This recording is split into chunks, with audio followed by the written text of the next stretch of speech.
လုံနှိပ်ပေးဆိုလို့နှိပ်ပေးရလေဟဲ့ဒီကလေးလေးကဒုက္ခပဲငါသူ့မကိုချင်တော့ဘူးဟဲ့ဖောက်ဆိုလို့ဒီမှာအပြားနေနေလဲမ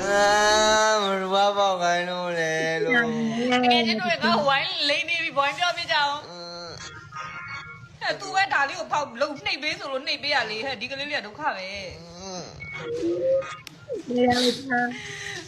ငါသူ့မကိုချိန်ကြီးတော့ရှိတိုင်းလဲ